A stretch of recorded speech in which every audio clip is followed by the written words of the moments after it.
Hello, hello, everyone. Welcome to Kiki and Kibbitz. It's me, Mary, and I am here tonight with my 90-day fiance B90 recap. Season 7, Episode 3, Sound of Fury. All I have to say is Renee. And I'm sorry I'm a little late coming live. I was cooking dinner, and it definitely wasn't chicken. Because after watching this episode, I'm not in the mood for chicken for a little while. Okay, so let's hop right into this. I'm going to let you guys start coming to the room. So, how is everyone doing? How's everyone's Tuesday going? Um, as Hootie and the Blowfish used to say, time is not no friend of mine. Okay, uh, time has gotten away from me today. I looked up and I said, "Oh shit, I have to cook dinner." I'm doing this live, and I'm doing another one at 8 o'clock for you Love After Lockup fans out there. Karen, Troy's mom, is going to be live with me at 8, so that's going to be fun. And this this episode, if I was going to give this episode of B90, episode 3, Sound of Fury, a grade, I would give it a solid C. Between Renee and her obsession with chicken and sex, and Lauren, okay, Lauren is creepy AF, and Brian, talk about killing the mood. So we're gonna get all into this. I am just letting you guys get into the room. Crystal, I'm not doing Forbidden Love anymore. Honestly, I really couldn't get into the show. I made it to like episode 2 or 3, and I was just like, eh. So no, I'm sorry, I'm not covering Forbidden Love. So let's start with good old Renee and Sheedy. Okay. So Renee wakes up really, really early, the whole jet lag thing. So she's cleaning her room. She has this broom and she's sweeping. And Chidi walks in and she's like, "Hi, Chidi, I'm sweeping." And he's like, "Oh, why are you stressing yourself? Let me, come with me to the kitchen. I'm going to make you breakfast." So they go into the kitchen, and I was, to be honest, a little nervous when Chidi started cooking. The knife, the stuff falling out of the cupboard above his head, and I was a little nervous, but he held it down. He held it down, and he made breakfast for him and Renee. Now Renee says when it comes to Chidi, she can't keep her hands off of him. Okay, she just has to touch him and rub his back and be like all touchy feely, because she just can't keep her hands off of him. Now Chidi admits that her touch arouses him, but his vow to God is, the ultimate number one thing to him. He loves Renee, but he made this vow to God, and he's not going to break it. Okay. But he hasn't told Renee yet. So Renee's like, "What are we going to do next?" And he's like, "We're going to go to the market." So this is where we get to the chicken scene. And this is where she had this look on her face for pretty much the rest of the episode. Okay. So Victoria, Chidi, and Renee go to the market. And Renee is kind of pissed off. She's a little annoyed because she thought it was going to be her alone time with Chidi. But Victoria, I'm with you on this one, was like, "Oh no, I'm not going to let my brother go out and have someone who doesn't know the streets of Nigeria, who doesn't know, how to navigate, with all of the traffic and the bikes and the people." So Victoria's like, "No, I'm gonna, be the third wheel on this one," and I agree with her. Happy birthday, Faith. Happy birthday. Thank you so much. This one's for you. There you go. This one's for you. So off to the market they go. And chickens. Oh, look. Chickens. They're so cute. I love the chickens. They're so cute. And Victoria says, how much? 5,000 for this one? And the dude is like holding the chicken like this by his legs and shit. And Renee freaks the fuck out. Like she switched like Dr. Jekyll and Mrs. Hyde in like that second, okay? And I know Chidi's blind, but he even saw that coming. How she fucking switched and she went ballistic. And she's like, if you guys kill that chicken, I'm gonna get really violent. No, I don't want that chicken killed. No. And she's going ballistic. So Victoria asked her a very normal, logical question. Do you eat chicken, Renee? And Renee says, yes, but I'm not going to eat that chicken. I'd rather starve than eat that chicken. I'm not going to have the blood of that chicken on my hands. And yes, I know the chicken that I eat comes from the market. I know this, but I'm not going to have the blood of that chicken on my hands. Like, wow. Whoa. Victoria's like, okay, I see Chidi's concern about her temper. He talked to me about it before she got here, and I just got to witness it firsthand. It is like, whoa. Okay. So, Victoria's like, after the whole chicken thing dies down, she's like, you guys stay here, eat some corn. I'm going to go off and I'm going to do some shopping. Okay. So, this is when Chidi decides that he's going to tell her about his vow, his celibacy vow. Now, from what I understand from Chidi's social media posts, he had discussed this with Renee even before she came to Nigeria. She allegedly got pissed off, canceled the trip, and then decided to rebook it. So I guess this was a reenactment of when he decided to tell her about his celibacy vow. And this is where her face changed to this. Okay, she sat there looking at him like, are you fucking kidding me? 5.5 years, 8,000 miles, and I'm not gonna get any dick. Like, are you kidding me? And he's explaining to her how much he loves her, but his vow to God comes first. And she's like, oh no, this isn't right. There's something wrong here. This isn't right. I did not fly all the way out here not to get any dick.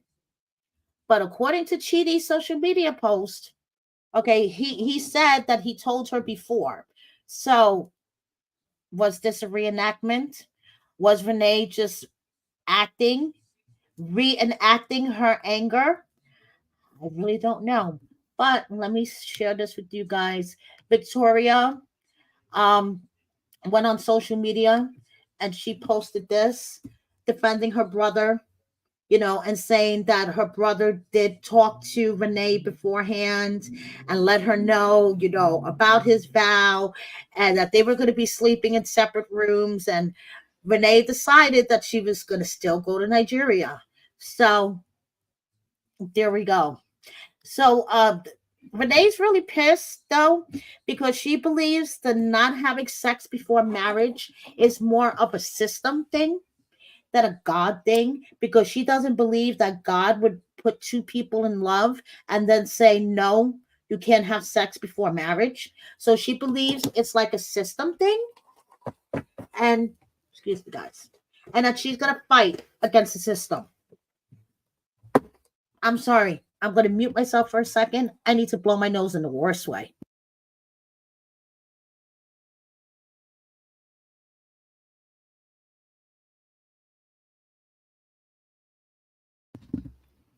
Sorry about that. We didn't want to have a Mike Burke moment. So anyway, so she's going on and on that God wouldn't put two people together in love if, they couldn't have sex. So it's a system, and she's fighting against the system, damn it. She's not going to let the system hold her back from getting some dick. She flew 8,000 miles, 5.5 years. She's been waiting for this. So fuck the system. Renee's going to figure out a way to get some dick. So, Cheaty post to social media. Let me share this with you guys. I mean, he's just basically, I believe, just trying to do some damage control in his own way, because things are going to get crazy on this season. And Renee, if you wonder where Renee has been on social media, she basically made all of her accounts private and blocked me from everything. So yeah, that's what's going on with Renee on social media. So now, moving on to Faith and Lauren. Faith and Lauren. Now, I've threatened him before that if he hurt Faith, I was going to punch him in the face. And after watching this episode, the feeling gets stronger and stronger every day. Okay. So they meet up as we seen last week. Okay. So she's taking him back to the hotel. He's going to stay in a separate room because, this is her first boyfriend. And even though they've been talking, she wants to take things slow, which is the bright thing to do. Okay. Faith is the one that obviously has brains in this relationship. So they get back to the hotel. Lauren goes into his room. They get ready to go out to dinner. She takes him out to dinner. It's bone marrow and noodle soup, traditional Filipino food. So, they're sitting there on their first date. She's very nervous because even though she's had experiences with men before, she's never been out on like a date. Okay, so this is like her first date. And what does Lauren do? Well, first of all, he gives her a girlfriend test. Yeah, he did that. He gave her the girlfriend test. And the girlfriend test had stupid questions on it, like, let's see here. What stupid questions are on the test? Oh, describe a bird. Can snakes be found in every country? And other stupid questions that Faith was absolutely right and said, rip this up and send it back to the US. I would have told him to shove it up his ass. Like, are you kidding me? So, Faith is wanting to take things slow, but no, Lauren's like, we only have 20 days to figure this out. And you don't know it yet, but I need to stay here in the Philippines. So we have 20 days to figure out whether we're sexually compatible, whether you will let me have an open relationship, and whether I can move in with you in the Philippines because I am broke ass and homeless back in the US. So chop, chop, chop.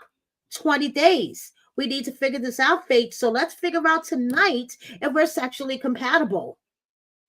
I mean, he didn't say all that, but you know what I mean. So they get back to the hotel. Faith walks him to his room, gives him a big hug, and it's like, good night.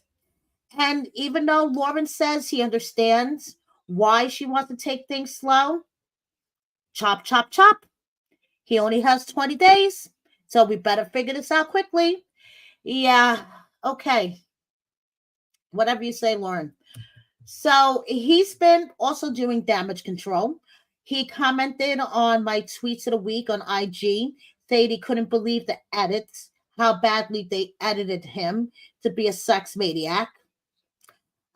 He's also been posting some, I don't know, eccentric things on the gram. Today he posted where he worked, and 2:00, if anybody was up to hanging out with him, that's where he works. I'm like, okay, dude, you are just putting way too much of your info out there. Couldn't be me. That's all I'm saying. Could not be me. Yes, I agree. At least Faith found out that he's homeless in the US, as we see in the next episode when he's sitting down and he's like, oh, I can't take Faith back with me because I'm homeless. Thank goodness she found it out before she got to the US. Can you imagine that?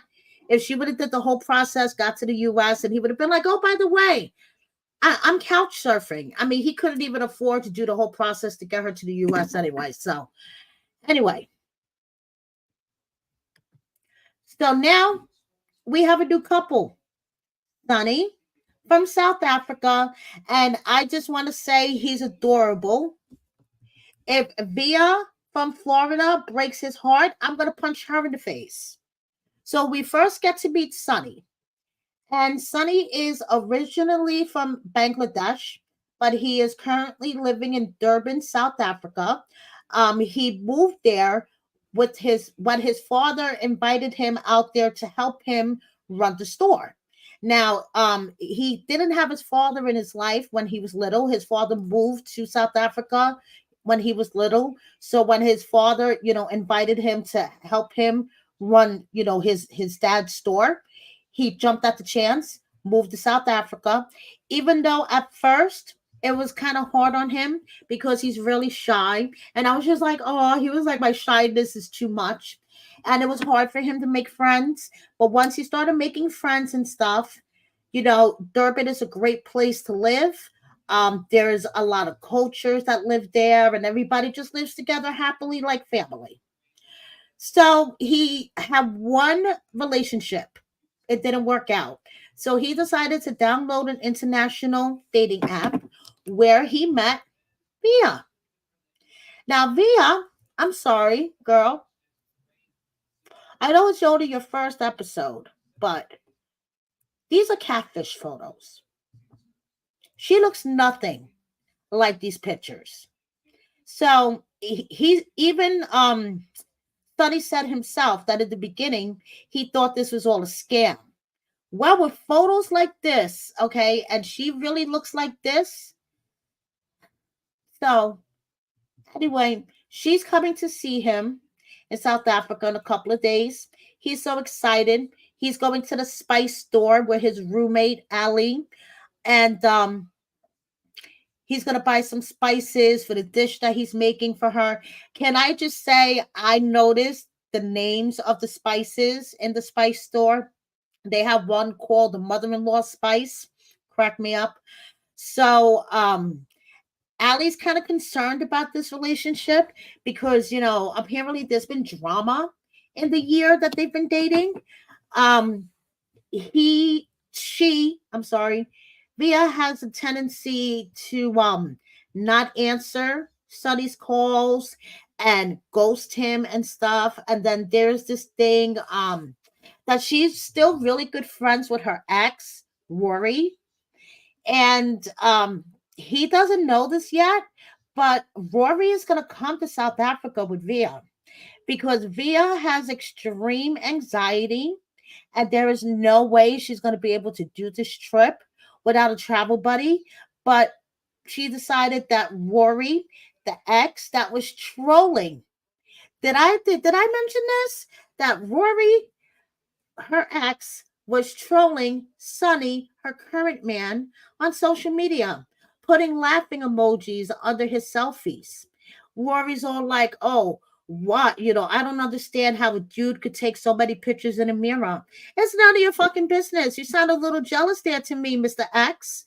But because she has extreme anxiety, which she, relates back to her childhood, which is one of the things that her and Sonny both bond about. Via is one of 8. Unfortunately, both of her parents were addicted to drugs. So she basically grew up in the foster care system. And she said being a child in the foster care system, the foster parents don't always tend to your emotional needs and things like that. So she always felt like a charity case, basically. She developed severe anxieties about everything. And she thinks it's a great idea to bring Rory, the ex, who is trolling her current man, who has no idea that he's coming with her to South Africa. I wish her good luck on this. Okay, I really do, because this is going to be a shit show. And yes, I agree, Mary Pants. She could have taken anyone else with her. Actually, one of her friends said, couldn't there be anyone that you could have taken with you? And she was like, no, I decided to take Rory because, he's an experienced traveler. Yeah, okay. We all know how this is going to end up. So, Allie, I totally get your concern. He's like, our culture, we don't stay friends with our exes. Once we break up, that's it. Her culture, it may be okay, but if this continues, this relationship is not going to work out. And you know something? I totally agree with him. I agree with him. So, Sunny has posted some stuff to the gram. I'm gonna share that with you guys. So here is Sunny and Ali, and Sunny in a place that could be Florida. I don't know, palm trees and stuff. Is he visiting Via in Florida? And Via watching herself on TV last night. So yeah, this is gonna be an interesting shit show couple, because he is not gonna be fucking happy when he sees the ex. And it's going to be like from the get-go when she gets off the plane, like how is she going to hide him? That's what I want to see.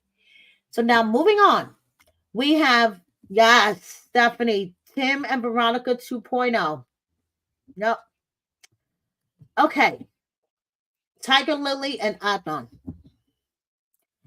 they're signing the marriage contract today, and his mom is beautiful. Okay. Adnan's mother is beautiful. So Tiger Lily is very nervous.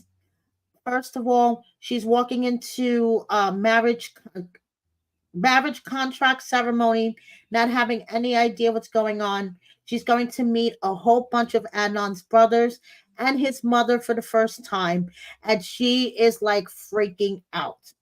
So, plus, it doesn't help. By the way, don't let me forget this, that they're not on the same page. Okay, he wants 5 children and he wants to stay in Jordan, basically go back and forth from Jordan and the U.S. And Tiger Lily's like, no, that's not what we agreed on, but she's gonna marry him anyway. So they walk into the room. Um, one of Adnan's brothers is serving as translator, so he's translating at the ceremony. She signs, and boom, they're married. So next thing you know, um, sorry guys, I got distracted. So next thing you know, Adnan is going to be able to get some. He's going to be able to get some, and he did, and he is so happy. He is no longer a virgin. And like Tiger Lily said, there had it was fiery and passionate and all that other good stuff. Okay, so now Tiger Lily is going to meet Adnan's extended family, cousins, all of his brothers, everyone, for this dinner before their wedding ceremony the next day. So Adnan, I'm sorry, Tiger Lily needs to get her hair done. She called down to the spa to get a stylist to come up. And guess what? The hairstylist was a man. Do we smell production or what? Is this a production move or what? Okay. So Adnan is not happy about this. He's like, why a man? Why they couldn't have sent a woman? And Tiger Lily is starting to realize, because Adnan is sitting there the whole time, glaring at him like this as he's doing Tiger Lily's hair, that this is a little bit, more controlling than what she thought. She didn't think that it was gonna be any man anywhere that's not allowed to touch her. I mean, if he's acting like this, what makes you think, So she's like, okay, I didn't real I never seen this side of him. But they go to the dinner with his extended family where there is so much food everywhere. Tiger Lily, who doesn't look like she eats more than maybe 10 bites a day, is being in every direction. People are putting food in front of her. Adnan is shoving food in her mouth, like handfuls of beef and rice in her mouth. And she's and she's trying to eat and like still keep a smile on her face. Then she realized that the meat that she was eating was sheep, a big fluffy one, like Adnan says. And she's like, sheep? I don't eat sheep. But she got the final blessing from mom. Okay. Adnan's mom says that she feels like she's part of the family. She's so happy. So I guess that's what matters. She got mom's blessing. So now, Bride and Ingrid talk about killing the mood. So Brian and Ingrid are leaving the airport, and he has, his hand controls for the car that he travels with. Well, Ingrid didn't realize, but she was going to have to be a mechanic and get into the car down on the floor in her little black dress and heels and install the controls for him. Now, she says she doesn't mind helping him and stuff, but she was just surprised because he always said that he traveled independently, without any help. So she was just kind of surprised, but mechanic Ingrid got down in her little black dress and installed the controls, and off they go to the hotel. So while she's in the shower, Brian takes a half a blue pill, okay, just to be ready, just in case the mood comes up. So then he gets into the shower, and while he's in the shower, Ingrid's in bed, and she hears like all these funny noises. Oh, wait, let me rewind a little bit. Ingrid had to help him undress. She had to take off his jeans and stuff. And, you could see that she was a little uncomfortable, but she did it. So now she's laying in the bed. He's in the shower. And all of a sudden she hears like some weird thumping. And she's like, the heck is going on in there? And he's like, did I tell you that I had a catheter? That I have a catheter? So basically, it's a urine collection bag connected to a condom glued on, and he apparently has to get a semi erection in order to put the condom on. It was just way too much information for me. My head was spinning. I could imagine for Ingrid, they had just only met, in person finally a few hours before. Like, let the girl get settled in bed, and then speaking of bed, he comes out of the shower and he's trying to show her the catheter. Talk about killing the mood. If you thought you were going to get some, taking a half a blue pill just in case, you just killed all your chances right there, buddy. Sorry to tell you, because if Eddie Jude was to try to show me his catheter before bed, I would be totally turned off no matter what.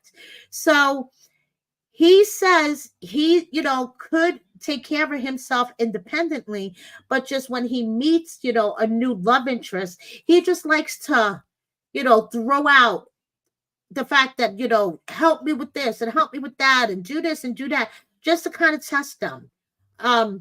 Yeah, Ingrid didn't pass the test. She was uncomfortable. They went to bed. Brian didn't get any ass. And that's basically how the episode ended. Okay. So, as you guys may or may not heard by now, and if you haven't, you need to go to Instagram right after you finish watching me. Mary Pants found out the tea. Okay. Brian is married, but not to Ingrid. And allegedly, he is making his divorce difficult. Run to Mary Pants' post when you're done watching me and check it out. She got the tea on him. And he's not the nice guy that he wants all of us to believe he is. Just saying. So even though I make this face every time my husband tries to change the TV to football while I'm watching 90 Day Fiancé. I will be in Tennessee this Sunday watching a Tennessee Titans versus Green Bay Packers game. My husband and I are going just for the weekend down to Tennessee. I hear Nashville is the East Coast version of Vegas, and we're going to watch a football game. So even though I make this face all the time, I'll be watching football on Sunday. So thank you so much for watching me, guys. Please subscribe if you don't already. Hit the like button and share my video with a friend or 10.